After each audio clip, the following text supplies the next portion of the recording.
Welcome to Motivational Humanity. You are not alone. You know that moment when you've just shared something really painful with someone you love? A loss, a fear, a quiet heartbreak you've been carrying for weeks. And they look at you with soft eyes and say, "Oh, sweetie, at least you still have your health." And something inside you just closes. Not because they're a bad person, not because they don't care, but because in that single sentence, something that felt enormous to you got folded up, patted on the head, and handed back smaller than it was. You walked into that conversation hoping to finally be seen. And somehow, you walked out feeling more alone than when you started. That's not a small thing.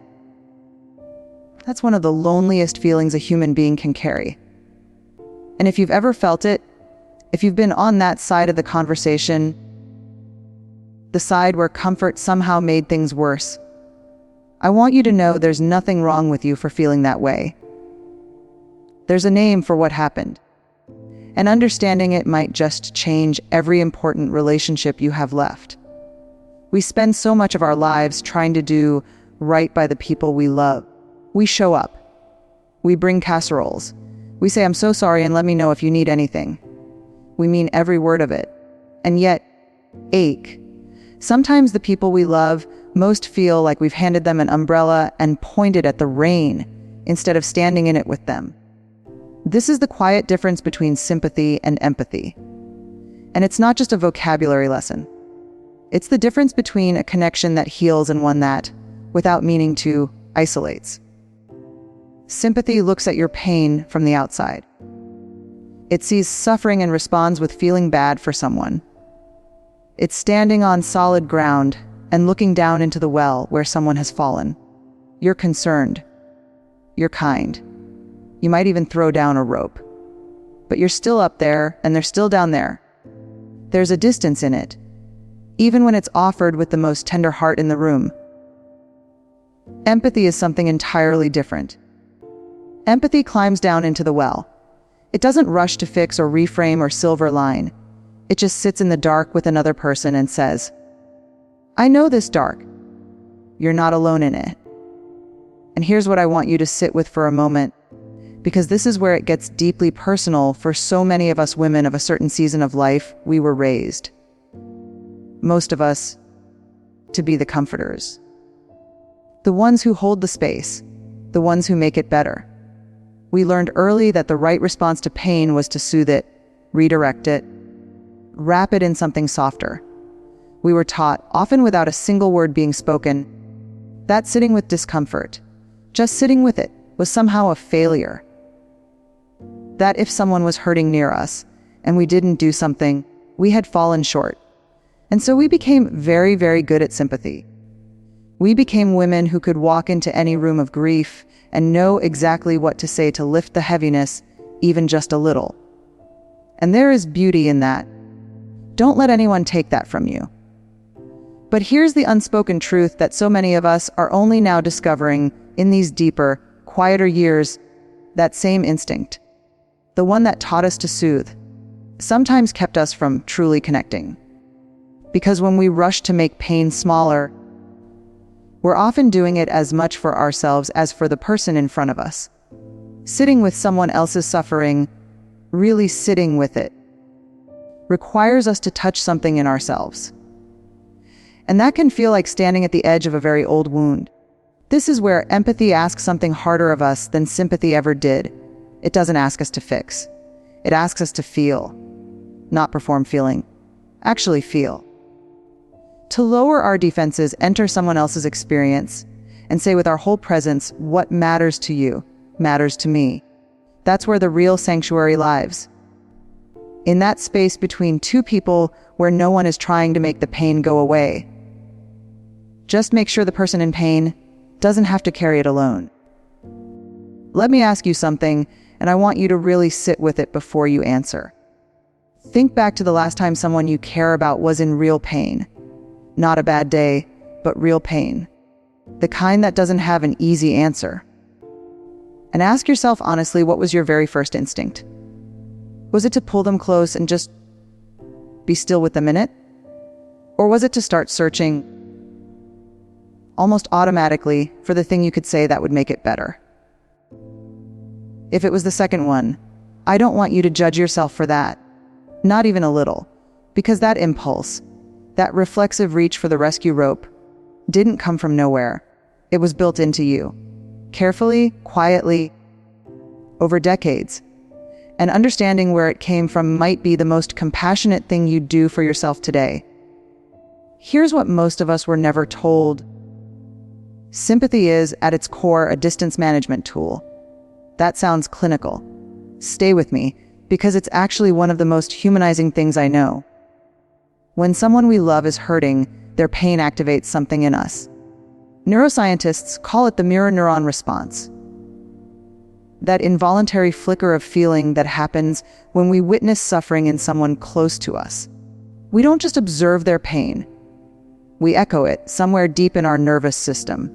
We feel a version of it ourselves. And that's uncomfortable. Sometimes it's more than uncomfortable. Sometimes it touches something we've spent years learning not to touch.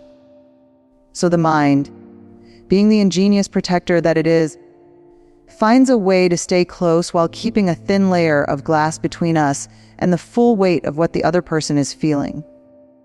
We express care. We offer comfort. We say the words. But we do it from just far enough away that their grief doesn't fully merge with our own unresolved places. That's sympathy. And it's not weakness. It's self-protection. It's the nervous system doing what nervous systems do, trying to keep us safe. Now here's where it gets personal.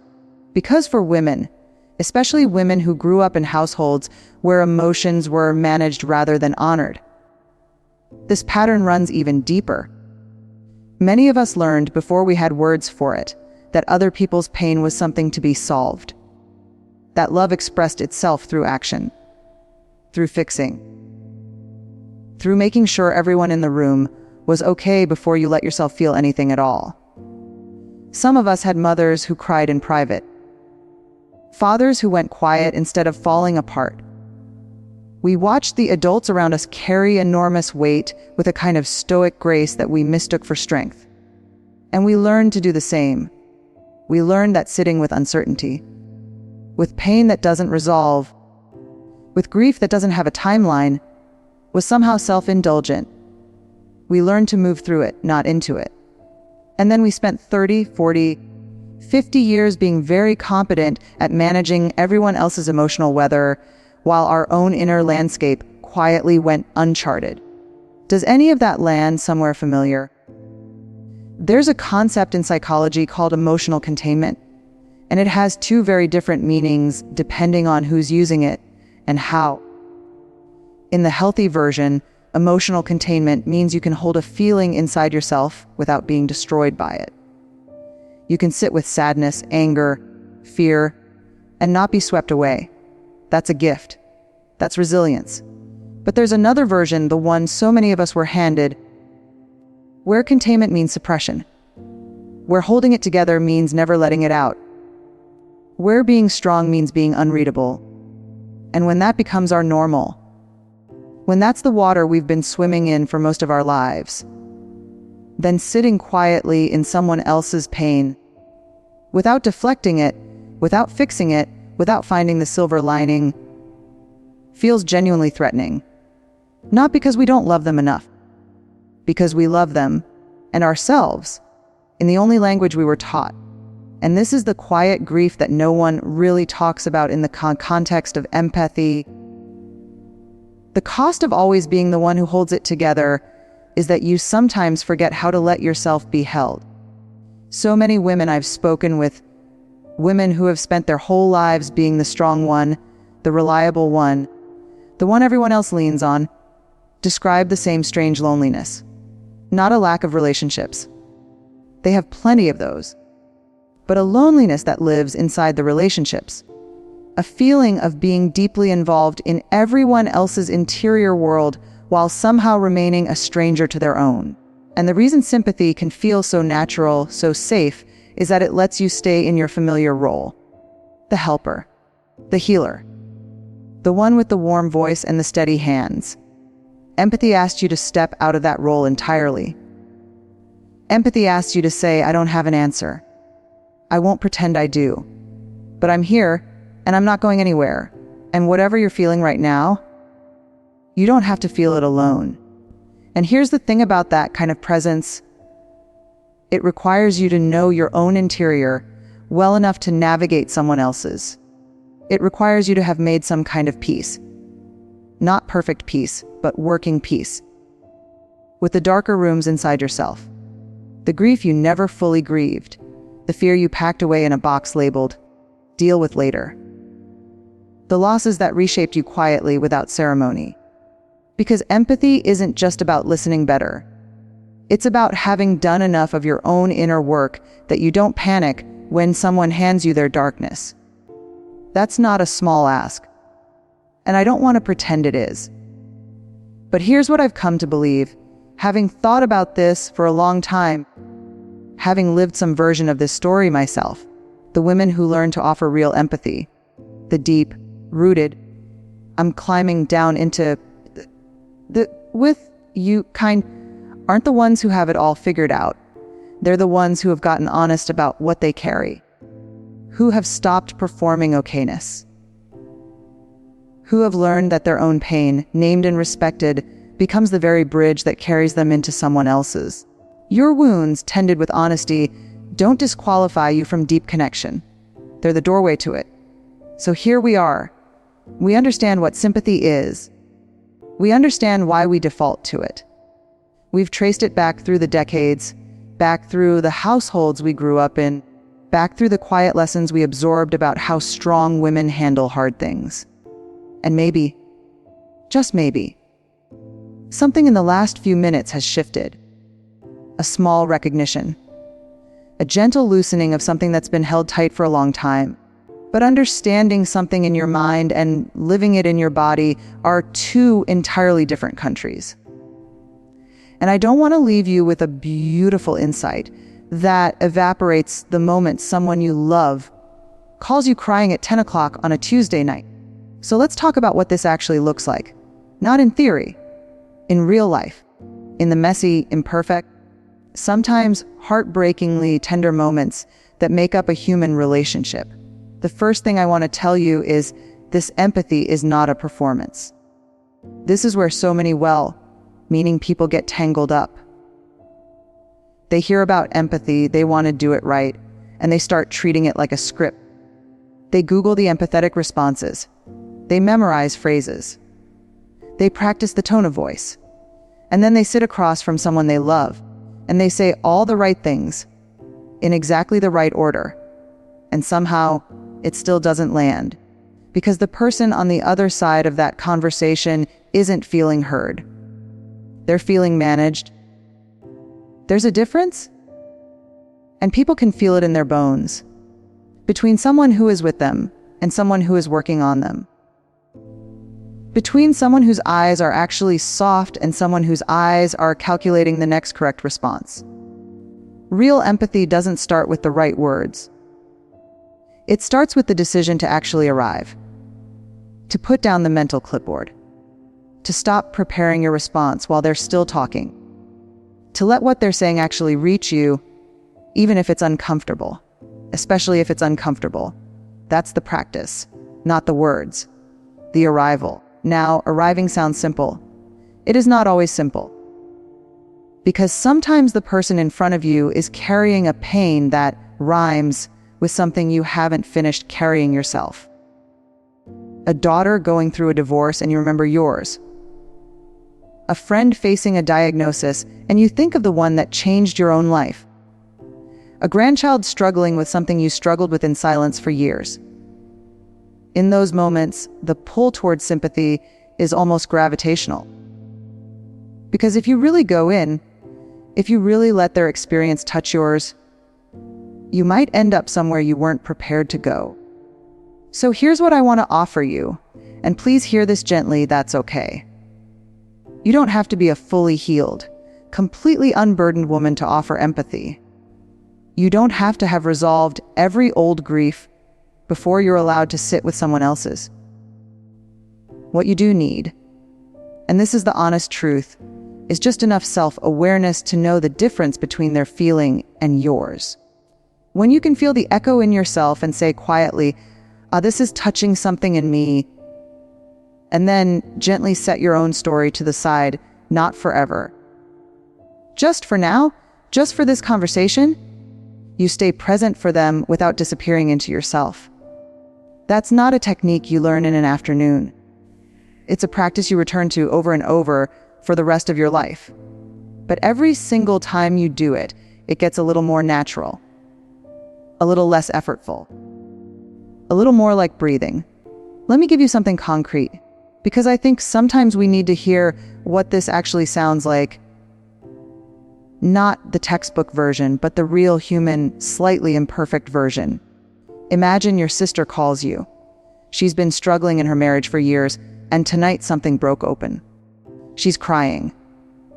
She's saying she feels invisible, that she's been trying so hard for so long, and she just doesn't know if she has anything left. The sympathetic response, the one most of us would reach for first, out of love, out of habit, sounds something like this. "Oh, honey, I'm so sorry. But listen, you two have been through hard things before. He loves you, I know he does. Have you tried counseling? Maybe a weekend away, just the two of you? You're so strong. You've always gotten through things." Every word of that comes from love, every word. And every word of it, without meaning to, tells her, your pain is a problem to be solved. And here are some solutions. And by the way, you shouldn't feel quite as bad as you feel, because here are the reasons it'll be okay. Now feel the difference in this. I hear you. That sounds exhausting, not just tonight, but the weight of all the nights before tonight. Feeling invisible to someone who's supposed to really see you. That's one of the loneliest things there is. I'm not going anywhere. Tell me more. No solutions, no silver lining, no gentle redirect toward hope. Just, I hear the size of this. I'm not going to make it smaller. I'm staying. Can you feel the difference in your chest? That slight release, even just reading it. That's what being truly witnessed does to a human being. It doesn't solve the problem, but it makes the problem survivable. It makes the person carrying it feel less like they're carrying it alone. There's another piece of this that I think doesn't get talked about enough, especially for women in this season of life. Empathy isn't just something you give. It's something you're allowed to receive. And for so many of us, the strong ones, the capable ones, the ones who have spent a lifetime being someone else's sanctuary, the receiving is actually the harder practice. How many times have you brushed off a concern someone raised about you? How many times has someone asked, "How are you really doing?" and you've smiled and pivoted back to them? How many times have you said, "Oh, I'm fine," when you were anything but, because asking for that kind of deep witnessing felt somehow too much? Too needy. Too unlike who you've always been to everyone around you. Here's the truth that lives in the unspoken spaces of so many women's lives. You cannot sustainably give what you never allow yourself to receive. You can try. Lord knows so many of us have tried, for years, for decades, to pour from a vessel that no one was ever allowed to refill. And what happens eventually is not a dramatic collapse. It's a quiet withdrawal, a gradual dimming, a slow retreat from the very intimacy you were pouring yourself out to create. Opening yourself to empathy, letting someone actually climb down into your well for once, is not weakness. It is, in fact, one of the most courageous things a woman who has always been strong can do. It says, I trust you with the real me, not the capable me, not the together me. The actual me, the one who is sometimes scared and sometimes lost and sometimes just needs someone to sit in the dark with her for a while. That kind of vulnerability, offered to the right person at the right time, doesn't diminish you. It deepens every connection you have ever wanted. And here's the last thing I want to leave in this part of our conversation before we move into what all of this means for the life you're living right now. Empathy isn't about being endlessly available to absorb everyone else's pain. It isn't martyrdom with better vocabulary. It requires boundaries, real ones, tended ones. Because you cannot be a genuine presence for someone else if you're running on empty and calling it love. The most empathetic people I have ever known are not the ones who gave everything to everyone and left nothing for themselves. They are the ones who knew themselves well enough to know what they had to give, gave it fully, and protected the quiet space inside themselves where their own truth lived. They had a sanctuary, an interior one, that no one else's storm could reach. And from that still place, they could walk into anyone's hardest moment and simply powerfully be there. That sanctuary is available to you. It always has been. Sometimes we just need someone to remind us it exists. There's something that happens to a woman in this season of life that nobody really prepares you for. The noise starts to quiet down. The decades of carpools and career pivots and managing everyone else's calendars and crises. They begin to settle. And in that settling, in those longer stretches of stillness, something starts asking to be heard. Something that has been waiting with extraordinary patience for you to finally have a moment. Yourself. Not the version of you that shows up reliably for everyone else. Not the you that knows exactly what to bring to a funeral and exactly what to say at a graduation. The deeper you. The one with the unfinished sentences and the old aches and the quiet whispers that surface at 3 a.m. when the house is still and there's nothing left to manage. And here's what I've come to believe with my whole heart this season. Right now, wherever you are in it, is not too late for anything that matters. It is, in fact, precisely the right time, because you finally have something you didn't have at 30 or 40 or even 50. You have enough perspective to know what's real, and enough accumulated love in all its complicated, imperfect forms to know what's worth fighting for. What's worth fighting for is connection. True connection. The kind that only empathy makes possible. Let's talk about the relationships in your life right now. The ones that are still here. Because I think sometimes we forget in the weight we carry from the ones that didn't make it. The friendships that drifted, the family members we lost, the versions of relationships that we outgrew or that outgrew us. We forget to really look at what's still standing. Your daughter who calls every Sunday, even when the conversation stays surface level. Do you know what she's not saying? Your oldest friend, the one you've known since before either of you became who you are now. When's the last time you let the conversation go somewhere neither of you planned? Your partner, if you have one, and even the word partner holds such different meanings depending on what your particular story has been. The person who has watched you change across decades. When did you last let them see the part of you that hasn't finished changing yet? And what about your children? Grown now, maybe carrying their own weight in ways that echo yours more than either of you would like to admit. What would it mean to stop being their soft landing long enough to let them see that you sometimes need one too? These are not rhetorical questions. They're invitations. Because here's what I know about empathy in long relationships. And this is one of the unspoken truths that I wish someone had handed me years ago. Intimacy doesn't just deepen automatically with time. Time without presence actually does the opposite. It creates a very specific kind of distance that's especially hard to name because it develops so slowly you barely notice it happening. You can spend 30 years with someone and still be strangers to each other's interior life. Still performing the roles you assigned each other in year 3, long after both of you have grown into someone entirely different. Still having the same conversations on the surface, because going deeper feels, after all this time, somehow more vulnerable than it did at the beginning. And that's the quiet grief of long relationships that nobody talks about enough.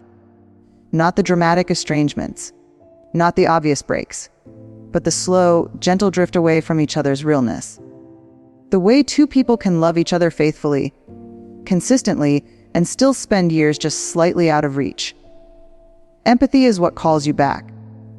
I want to talk about your relationship with your own story for a moment, because everything we've discussed, the sympathy reflex, the self-protection, the learned strength that sometimes kept you from going deep, all of it lives inside a narrative. A story you've been telling yourself, probably for most of your adult life, about who you are and how you handle things. And some of that story is true. Beautifully, powerfully true. You have been strong. You have shown up. You have carried things that would have broken other people. And you carried them with a kind of grace that the people around you may never have fully named, but absolutely felt. But some of that story, and I say this with such tenderness, has kept you from yourself. The part of the story that says I don't fall apart. The part that says other people need more than I do. The part that says this is just who I am, about patterns that were never really chosen, just inherited, just absorbed, just worn so long they started to feel like skin. Empathy, real empathy, turned inward, is the willingness to look at your own story with the same gentle, non-judgmental presence you're learning to offer others. To say to yourself, of course you learned to manage instead of feel. Look at what you were handed. Look at what was modeled. Look at how young you were when you decided that being needed was safer than being known. That's not self-pity. That's self-understanding. And there is a world of difference between the two. Self-pity keeps you in the story as a victim of it. Self-understanding lets you step slightly outside it. Enough to see it clearly. Enough to decide which parts you want to carry forward and which parts you're finally, gently, ready to set down. You know what the most radical act of empathy looks like at this stage of life? It looks like a conversation you've been putting off. A truth you've been softening for so long it's gone blurry. An apology that has been living in your chest for years, waiting for the right moment that somehow never comes. It looks like calling that person and saying, not "I'm sorry you felt that way," which is sympathy's counterfeit version of accountability, but "I'm sorry I hurt you. I see now what I couldn't see then, and you deserved better from me." It looks like letting your child, your adult child, the one who is stronger than they look and more perceptive than you sometimes want them to be, see that you are still becoming, that you don't have it all figured out, that the journey they're on, the one that looks so different from the path you laid out in your mind for them, is one you're genuinely, curiously, lovingly interested in. Not from the outside with suggestions and concern, from the inside with presence and wonder. It looks like sitting with a friend who is losing someone, or has already lost them, and not rushing to the resurrection, not jumping to at least, or they're in a better place, or you'll see them again. Just sitting in the enormity of the absence with them, letting it be as big as it actually is. Because grief that is witnessed fully, held completely, without the rush toward comfort, that grief moves, it transforms. It eventually, in its own time, finds its way towards something that can live alongside the loss without being consumed by it. And it looks like, maybe most importantly of all, sitting with yourself in the quiet of an ordinary afternoon and asking, what do I actually need right now? Not what can I manage? Not what should I feel? What do I actually honestly need? And then, and this is the part that takes the most courage, letting yourself have it. Here's where I want to leave you. We started this conversation in the middle of a feeling, that particular loneliness of being offered comfort and somehow feeling more alone. That strange, subtle ache of being around people who love you and still feeling unseen. And I genuinely hope, that something in what we've walked through together has named something for you, has given language to a shape you've been carrying but couldn't quite describe. Because here's what I want you to know, with everything I have, you are not too old to be fully known. You are not too late to deepen a relationship that has gone surface level. You are not too far into your own patterns to choose something different today in the very next conversation that matters. Empathy is not a talent some people are born with. It's not a personality type, it's a choice. Made imperfectly, made repeatedly, made with shaking hands sometimes and full confidence other times. A choice to prioritize genuine presence over comfortable distance. To risk being moved. To risk being changed by what you allow yourself to actually feel. And here is the most beautiful thing. The thing that I carry with me always. The thing that feels most true. When you choose empathy, you don't just change the relationship in front of you. You change yourself. Every time you climb down into that well with someone. Every time you resist the pull toward the easy comfort and instead offer the harder, truer gift of your actual presence. Every time you say, I don't have an answer, but I have you and I'm staying, you become a little more whole. Not because you fixed something, but because you were real. Because for those few minutes or hours, no one was performing and no one was managing and no one was keeping the carefully maintained distance of sympathy. Two human beings, imperfect, searching, carrying the beautiful weight of having lived. Just being entirely, honestly present with each other. That is the sanctuary, not a place. Not a practice you master and then complete. A quality of attention offered again and again to the people you love and to yourself. That's what empathy actually is. And you, with everything you've learned, everything you've survived, everything you've loved and lost and loved again, you are more than capable of it. You always were.